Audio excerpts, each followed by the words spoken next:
ನಮಸ್ಕಾರ ವೀಕ್ಷಕರೇ, ರವಿಕುಮಾರ್ ಸಿಂಗ್ ಅವರ ಸಾರಥ್ಯದಲ್ಲಿ ಭಾರತ ರತ್ನ 26 ನ್ಯೂಸ್ ಚಾನೆಲ್ಗೆ ಸ್ವಾಗತ ಸುಸ್ವಾಗತ. ಬಾಗಲಕೋಟೆ ಜಿಲ್ಲೆಯ ಜಮಖಂಡಿ ತಾಲೂಕಿನ ಆಲೂರು ಪ್ಲಾಟ್ನಲ್ಲಿ ಹೊಸ ಬಬಲಾದಿ ಮಠದಲ್ಲಿ ನೂತನ ಕಟ್ಟಡ ಭೂಮಿ ಪೂಜೆ ಅಡಿಗಲ್ಲು ಸಮಾರಂಭ ಕಾರ್ಯಕ್ರಮ ನಡೆಯಿತು ಹಾಗೂ ಜಾತ್ರಾ ಮಹೋತ್ಸವದ ಆಮಂತ್ರಣ ಪತ್ರಿಕೆ ಬಿಡುಗಡೆ ಮಾಡಲಾಯಿತು. ಇದೇ ಸಂದರ್ಭದಲ್ಲಿ ದಾಸೋಹ ಚಕ್ರವರ್ತಿ ಸದಾಶಿವ ಅಜ್ಜಾರು ಹಾಗೂ ಸತೀಶ್ ಜಾರಕಿಹೊಳಿ ಉಸ್ತುವಾರಿ ಸಚಿವರು, ವೀರೇಶ್ ಅಜ್ಜಾರು, ಮಾಜಿ ಶಾಸಕ ಆನಂದ್ ನ್ಯಾಮಗೌಡ, ಪರಮಾನಂದ ಗೌರವ್ ನಗರಸಭೆ ಅಧ್ಯಕ್ಷರು, ವಿಶ್ವಾಸ ವೈದ್ಯ ಸೌದತ್ತಿ ಶಾಸಕರು, ಜೆಎಸ್ ನ್ಯಾಮಗೌಡ, ಸಿದ್ದು ಕೊಣ್ಣೂರು, ರೇಖಾ ಕಾಂಬ್ಳೆ ನಗರಸಭೆ ಉಪಾಧ್ಯಕ್ಷರು ಹಾಗೂ ಸಮಾಜದ ಗಣ್ಯಮಾನ್ಯರು, ಮಹಿಳೆಯರು, ಕಾರ್ಯಕರ್ತರು ಭಾಗವಹಿಸಿದರು. ವರದಿ ರವಿಕುಮಾರ್ ಸಿಂಗ್, ಭಾರತ ರತ್ನ 26 ನ್ಯೂಸ್ ಚಾನೆಲ್ ಸಂಪಾದಕರು, ಜಮಖಂಡಿ. ನಿರಂತರ ಸುದ್ದಿ ಮತ್ತು ಜಾಹೀರಾತಿಗೆ ಸಂಪರ್ಕಿಸಿ ಫೋನ್ ನಂಬರ್ 9996426667 ಜಮಖಂಡಿ.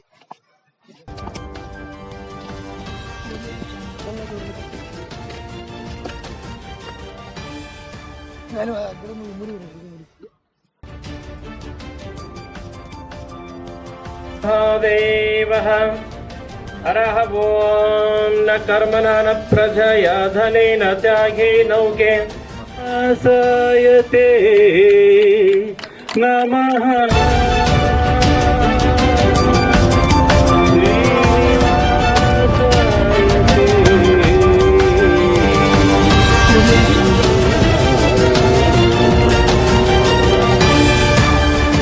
ಜ್ಯೋತಿಯನ್ನು ಬೆಳಗಿಸಿ ಕಾರ್ಯಕ್ರಮವನ್ನು ಉದ್ಘಾಟಿಸಿರ್ತಕ್ಕಂಥ ಕರ್ನಾಟಕ ಸರ್ಕಾರದ ಹಿರಿಯ ಸಚಿವರಾಗಿರ್ತಕ್ಕಂಥ ಜಾರಕಿಹೊಳಿ ಸರ್ ಅವರಿಗೂ, ಮಾನ್ಯ ಶಾಸಕರಿಗೂ, ಅತಿಥಿ ಮಹೋದಯರಿಗೂ ತಮ್ಮೆಲ್ಲರ ಪರವಾಗಿ ಭಕ್ತಿಯ ನಮನಗಳನ್ನು ಈ ಮೂಲಕ ಸಲ್ಲಿಸ್ತಾ ಇದ್ದೀವಿ.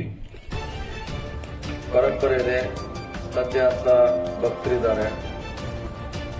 ಮಠಕ್ಕೆ ತಂದೆ ಅಂತ ಒಂದು ಸಿದ್ಧಾಂತವನ್ನು ಹೊಂದಿಕೊಂಡಿದೆ. ಅದು ಪೂರ್ಣ ಪ್ರಮಾಣದಲ್ಲಿ ಇನ್ನೂ ಬೆಳಿಬೇಕು, ಬಹಳಷ್ಟು ಭಕ್ತರನ್ನು ಹೊಂದಬೇಕು. ಆ ಭಕ್ತರ ಮೂಲಕ ಮಠದ ವಿಚಾರಗಳನ್ನ ಅವರ ಮೂಲಕ ಸಮಾಜಕ್ಕೆ ಹೇಳುವಂತ ಪ್ರಯತ್ನ ಆಗಲಿ ಅಂತ ನನ್ನ ಅನಿಸಿಕೆ. ಈಗಾಗಲೇ ಪೂಜ್ಯ ಸ್ವಾಮೀಜಿಯವರ ಸುಮಾರು 13-14 ಮಠಗಳನ್ನ ನಾವು ನಡೆಸ್ತಾ ಇದ್ದೀವಿ. ಅಲ್ಲಲ್ಲಿ ಬಹಳಷ್ಟು ದಾಸೋಹ ಇರ್ಬೋದು, ಶಿಕ್ಷಣ ಇರ್ಬೋದು, ಹಲವಾರು ಕ್ರಾಂತಿಕಾರಿ ಕೆಲಸವನ್ನ ಸ್ವಾಮೀಜಿಯವರ ನೇತೃತ್ವದಲ್ಲಿ ಮಠ ಮಾಡುವುದು ನಮಗೆಲ್ಲದ ಹೆಮ್ಮೆಯ ವಿಷಯ. ಮಠಗಳ ತಕ್ಷಣ ಮಠಗಳ ಕೆಲಸ ಹಿಂದಿನ ಕಾಲದಲ್ಲಿ ಶಿಕ್ಷಣವನ್ನು ಕೊಡುವಂತ ಪ್ರಯತ್ನ ಆಗ್ತಾ ಇತ್ತು. ಯಾರಿಗೆ ಅನ್ನ ಇಲ್ಲ ಅನ್ನ ಕೊಡುವಂತ ಕೆಲಸ ಮಠಗಳ ಮಾಡೋದನ್ನ ನಾವು 400 ವರ್ಷ 500 ವರ್ಷಗಳಿಂದ ನೋಡ್ತಾ ಬಂದಿದ್ದೀವಿ. ಮುಂಚೆ ಸರ್ಕಾರಿ ಶಾಲೆ ಇಲ್ಲದ ಸಂದರ್ಭದಲ್ಲಿ ಬಹಳಷ್ಟು ಮಠಗಳು ಶಿಕ್ಷಣ ಸಂಸ್ಥೆನ ಪ್ರಾರಂಭ ಮಾಡಿ ಅವು ಬಡವರಿಗೆ ಆಯ್ತು, ಶ್ರೀಮಂತರಿಗೆ ಯಾರಿಗೂ ಕೂಡ ಶಿಕ್ಷಣ ಕಲಿಯುವಂತ ಇವತ್ತಿದ್ರೆ ಅದು ಮಠದಲ್ಲಿ ಮಾತ್ರ ಕಲಿಬೇಕಾಗಿತ್ತು. ಅಂತ ಮಠಗಳನ್ನ ಬಸವಣ್ಣರ ಅನ್ವಾಯಿಗಳು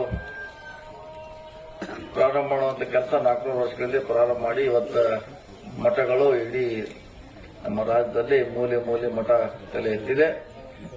ಅದಕ್ಕೆ ಕಾರಣ ಅಂದ್ರೆ ಬಸವಣ್ಣವರ ವಿಚಾರ, ಆಶೀರ್ವಾದ ಅಂತ ಇವತ್ತು ಹೇಳಬೇಕಾಗ್ತದೆ.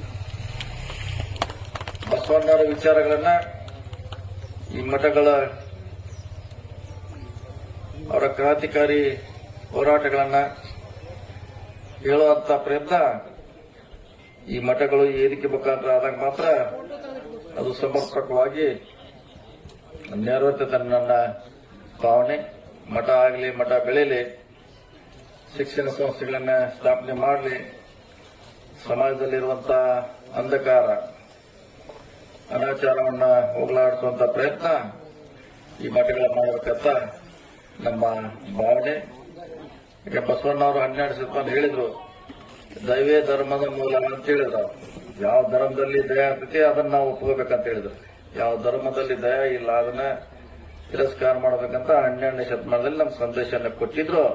ಅದಕ್ಕಾಗಿ ಯಾವುದೇ ಮಠ ಇರಬಹುದು, ವ್ಯಕ್ತಿಗಳಿರ್ಬೋದು, ಪೂಜ್ಯರು ಕೂಡ ಮೊದಲು ಆ ಧರ್ಮದಲ್ಲಿ ದಯ ಇರಬೇಕು ಅನ್ನೋದನ್ನು ಹೇಳಿದ್ದಾರೆ. ಅದನ್ನು ಪಾಲಿಸುವಂತ ಪ್ರಯತ್ನ ನಾವೆಲ್ಲ ಮಾಡಿದಾಗ ಮಾತ್ರ ಇಂಥ ವ್ಯವಸ್ಥೆಗಳು, ಮಠಗಳು ಮಾನ್ಯ ಮಾಡುವಂತ ಜಾತ್ರೆಗಳಿರಬಹುದು, ಹಲವಾರು ಧಾರ್ಮಿಕ